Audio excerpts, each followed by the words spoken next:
योजना आयोग का मुख्य उद्देश्य क्या था? तो योजना आयोग का जो कि मुख्य उद्देश्य क्या था, तो रोजगार देना। इसका सही आंसर जो भी मारेंगे रोजगार देना, इसका सही आंसर हो जाएगा क्या, तो रोजगार देना। देखिए अब की बार जो कि है आयोग से 5 वर्षीय योजना से जो कि बहुत सारे क्वेश्चन पूछे जा रहा है। हर एक सीट में 1 से 2 क्वेश्चन आप लोग को पूछे जा रहे हैं। तो 2 चैप्टर आप लोग तैयार कर लीजिएगा। एक ठो 5 वर्षीय योजना और एक ठो योजना आयोग, नीति आयोग के बारे में जो है उसके बारे में। चलिए इससे रिलेटेड कुछ की पॉइंट देख लेता हूँ, ताकि हो सकता है कि आगामी एग्जाम आप लोग को होने वाला है तो उसमें ये क्वेश्चन पूछा जा सकता है। सबसे पहला है, योजना आयोग की स्थापना 15 मार्च 1950 को की गई थी। देखिए यहाँ से क्वेश्चन बन गया, पूछ सकता है कि योजना आयोग का गठन कब किया गया था, तो 15 मार्च 1950 को किया गया था। जिसके अध्यक्ष कौन थे, तो प्रधानमंत्री जवाहरलाल नेहरू थे। देखिए यहाँ से क्वेश्चन पूछेगा कि जिस समय जो कि योजना आयोग का अध्यक्ष किया गया था, स्थापना किया गया था, उस समय अध्यक्ष कौन थे इसका, तो जवाहरलाल नेहरू थे। चलिए इसका नेक्स्ट की पॉइंट है, योजना आयोग का अध्यक्ष प्रधानमंत्री होता है। यदि पूछ देगा कि योजना आयोग के अध्यक्ष कौन होते हैं, तो प्रधानमंत्री होते हैं। वो पूछेगा वर्तमान में योजना आयोग के अध्यक्ष कौन है, तो नरेंद्र मोदी। आप लोग जानते हैं कि जब प्रधानमंत्री इसका अध्यक्ष होता है तो वर्तमान में कौन प्रधानमंत्री है, तो नरेंद्र मोदी है। इसका सही आंसर हो जाएगा नरेंद्र मोदी। चलिए इसका नेक्स्ट है, योजना आयोग के जगह अब नीति आयोग का गठन किया गया 2015 में। देखिए ये भी क्वेश्चन बहुत बार एग्जाम पूछा गया। हो सकता है आगामी एग्जाम आप लोग के जो जीडी का एग्जाम होने वाला है उसमें ये क्वेश्चन पूछा जा सकता है कि योजना आयोग की जगह अब कौन सा आयोग लाया गया, तो नीति आयोग लाया गया। और कब, तो 2015 में इसका गठन किया गया था। याद रखिएगा, बहुत इंपॉर्टेंट है। देखिए की पॉइंट भी आप लोग देखते जाइए, इससे क्या होगा कि आप लोग को पता चल सकेगा कि किस तरह का क्वेश्चन पूछा जा रहा है। चलिए इसको नेक्स्ट क्वेश्चन पूछा गया था आज का, कार्य करने की क्षमता को क्या कहा जाता है, तो कार्य करने की क्षमता को जो कि ऊर्जा कहा जाता है। ये क्वेश्चन देखिए बहुत इंपॉर्टेंट है। इस पर साइंस से ज़्यादा क्वेश्चन नहीं पूछ रहा है, सिर्फ 1 से 2 या किसी किसी किसी सीट में 2 से 3 क्वेश्चन पूछा जा रहा है। तो आप लोग साइंस को थोड़ा मोड़ा यदि कर लीजिएगा रिवीजन, तो आप लोग का काम हो जाएगा। चलिए इससे रिलेटेड कुछ की पॉइंट देख लेता हूँ। सबसे पहला की पॉइंट है, कार्य करने की दर को भी शक्ति कहा जाता है। कार्य करने की दर को क्या कहा जाता है, शक्ति। और कार्य करने की क्षमता को क्या कहा जाता है, तो ऊर्जा कहा जाता है। ये दोनों बहुत ही कंफ्यूज करता है कि दर को क्या कहते हैं और ऊर्जा को क्या करते हैं। तो आप लोग अच्छे से याद रखिएगा, हो सकता है आपकी बार दर को पूछ दे। चलिए इसका नेक्स्ट क्वेश्चन है, कार्य का सूत्र क्या होता है, तो बल गुना विस्थापन होता है। क्या होता है, आप लोग जानते हैं कि डब्लू बराबर जो कि होता है क्या, एफ एस कोस थीटा जो होता है, वही जो कि होता है इसका सूत्र किसका, तो कार्य का। याद रखिएगा कार्य का सूत्र क्या होता है, तो एफ एस कोस थीटा।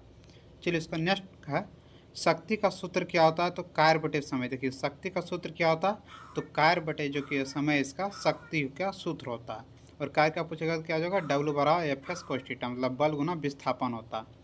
चलिए इसका अगला क्वेश्चन पूछा गया था, चीन में सबसे ज़्यादा किस धर्म के लोग रहते हैं। देखिए ये क्वेश्चन आज के एग्जाम जो कि पूछा गया कि चीन में जो कि सबसे ज़्यादा किस धर्म के लोग रहते हैं, ये जो कि बौद्ध धर्म के लोग रहते हैं। किस धर्म के लोग रहते हैं, बौद्ध धर्म के, जो कि चीन में सबसे ज़्यादा धर्म के लोग रहते हैं। चलिए इससे रिलेटेड कुछ की पॉइंट देख लेता हूँ, ताकि आगामी जो आपके होने वाला है उसमें ये सब पूछा जा सकता है।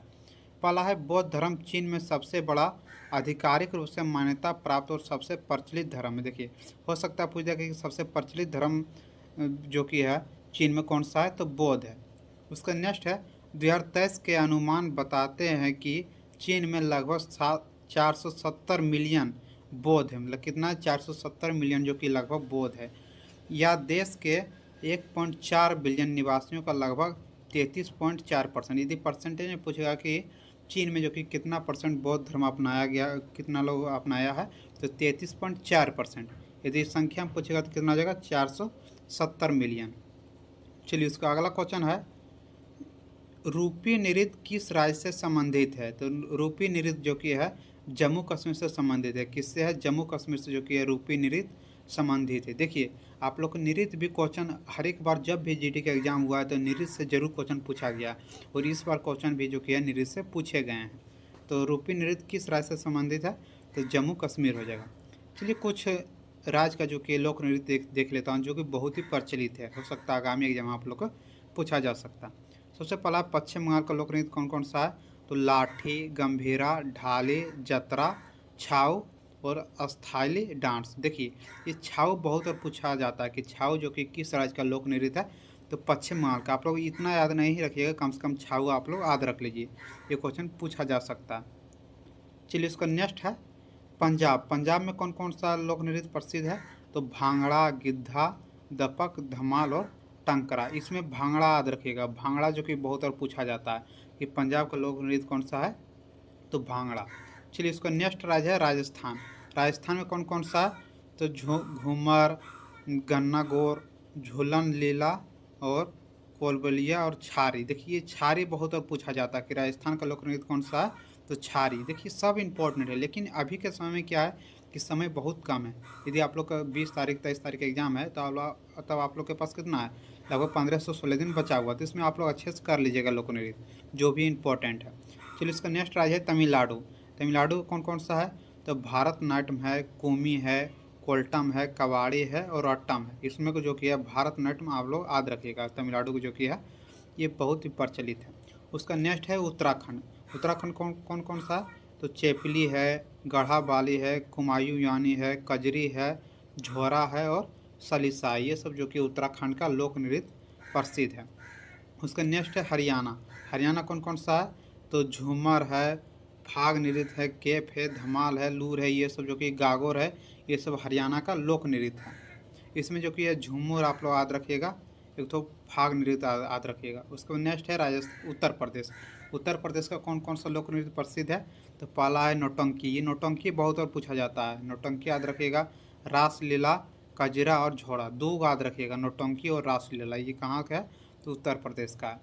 चलिए उसका नेक्स्ट क्वेश्चन आज का पूछा गया था, चपचार कुट त्यौहार भारत के किस राज्य में मनाया जाता है? तो चपचार कुट त्यौहार जो कि भारत के मिजोरम में मनाया जाता है। कहाँ मनाया जाता है? मिजोरम में। याद रखिएगा मिजोरम में जो कि भारत का क्या माना जाता है? चुपचाप कुट त्यौहार। देखिए त्यौहार से नृत्य से इस बार क्वेश्चन पूछा जा रहा है, 1 से 2 क्वेश्चन। चलिए तो इससे रिलेटेड जो कि कुछ प्रमुख त्यौहार है उसका किस राज्य में मनाया जाता है वो देख लेता हूँ। सबसे पहला है होली। होली जो कि कई राज्यों में मनाया जाता है, जैसे बिहार हो गया, यूपी हो गया, झारखंड हो गया, ये सब मध्य प्रदेश हो गया, ये सब होली का जो कि है प्रसिद्ध है। उसका नेक्स्ट है दशहरा। दशहरा भी जो कि ये त्यौहार कई राज्यों में मनाया जाता है, जैसे हो गया क्या होगा, महाराष्ट्र हो गया, बिहार हो गया, झारखंड हो गया, यूपी हो गया, ये सब में जो कि है दशहरा त्यौहार बहुत ही मनाया जाता है। चलिए उसका नेक्स्ट है उगादि। उगादि जो कि कहाँ मनाया जाता है? तो आंध्र प्रदेश और कर्नाटक में मनाया जाता है। देखिए ये बहुत ही इंपॉर्टेंट है कि उगादि त्यौहार जो कि कहाँ मनाया जाता है? तो आंध्र प्रदेश और कर्नाटक में मनाया जाता है। उसका नेक्स्ट है बिहू। बिहू जो कि किस राज्य में मनाया जाता है? तो असम। ये उस बार जो SSC GT का एग्जाम हुआ था ना, उसमें ये क्वेश्चन पूछा गया था कि बिहू जो कि किस राज्य का त्यौहार है? तो असम में। असम में जो कि बहुत ही प्रचलित है बिहू। चलिए इसका नेक्स्ट है लोहरी। लोहरी जो कि किस राज्य में मनाया जाता है? तो पंजाब में जो कि मनाया जाता है। लोहरी किस राज्य में मनाया जाता है? पंजाब में। उसका नेक्स्ट है बिशु। बिशु जो कि किस में मनाया जाता है? तो ये त्यौहार केरल में मनाया जाता है। किस में मनाया जाता है? केरल में जो कि ये त्यौहार मनाया जाता है। चलिए उसका अगला है रथ यात्रा। रथ यात्रा जो कि किस राज्य में मनाया जाता है?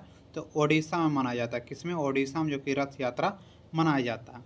उसका नेक्स्ट है पोंगल। पोंगल जो कि किस राज्य में मनाया जाता है? तो तमिलनाडु में मनाया जाता है। किसमें? तमिलनाडु में।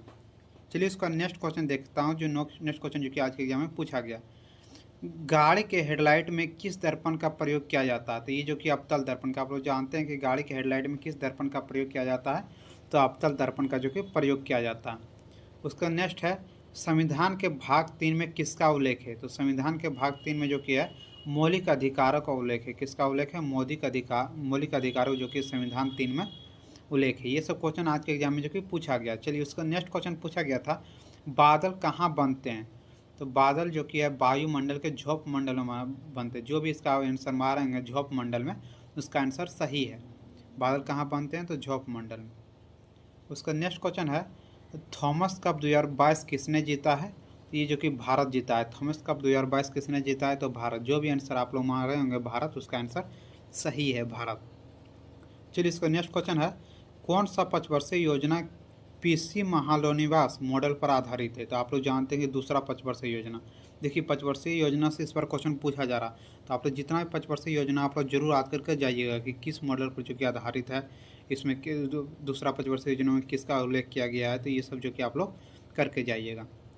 चलिए उसका नेक्स्ट क्वेश्चन है भारत में योजना आयोग के गठन का मुख्य उद्देश्य क्या था? तो रोजगार देना। आप लोग देखें कि योजना आयोग से देखिए 2 क्वेश्चन पूछ दिया है। भारत में योजना आयोग के गठन का मुख्य उद्देश्य क्या था? तो रोजगार देना था। आप लोग याद रखिएगा, रोजगार देना। चलिए इसका नेक्स्ट क्वेश्चन है, सीमांत गांधी किसे कहा जाता है? तो सीमांत गांधी जो कि है खान अब्दुल गफ्फर खां को कहा जाता है। किसे कहा जाता है? खान अब्दुल गफ्फर खां को। जो भी आप लोग आंसर बा रहे हैं खान अब्दुल गफ्फर खां, उसका आंसर सही है। चलिए इसका नेक्स्ट क्वेश्चन पूछा गया था, रामनाथ जी राघवन किस वाद्ययंत्र से संबंधित है? जो रामनाथ राघवन जी थे वो किस वाद्ययंत्र से संबंधित है? तो मृदगम, मृदगम जो कि है वाद्ययंत्र से संबंधित है। कौन? तो रामनाथ जी राघवन। आप लोग देखिए एक बार वाद्य यंत्र को भी जरूर पढ़ के जाइएगा, यहाँ से क्वेश्चन जो कि हर एक शिफ्ट में पूछा जा रहा है। चलिए उसके अगला क्वेश्चन पूछा गया था आज का, वित्त आयोग से संबंध प्रावधान किस संविधान संशोधन के द्वारा जोड़े गए हैं? तो ये जो कि 73वें संविधान संशोधन के अधिनियम द्वारा जोड़े गए हैं। जो वित्त आयोग से संबंध जो प्रावधान था वो किस संविधान संशोधन के द्वारा जोड़ा गया? तो 73वां। जो भी आप लोग 73वां मारेंगे तो उसका आंसर सही है। 73वां संविधान संशोधन के द्वारा जो किया जोड़ा गया था। संशोधन से भी हर एक शिफ्ट में पूछा जा रहा है क्वेश्चन। उसका नेक्स्ट है, मौर्य काल के महत्वपूर्ण साक्ष्य बिहार के किस स्थान में पाए गए हैं?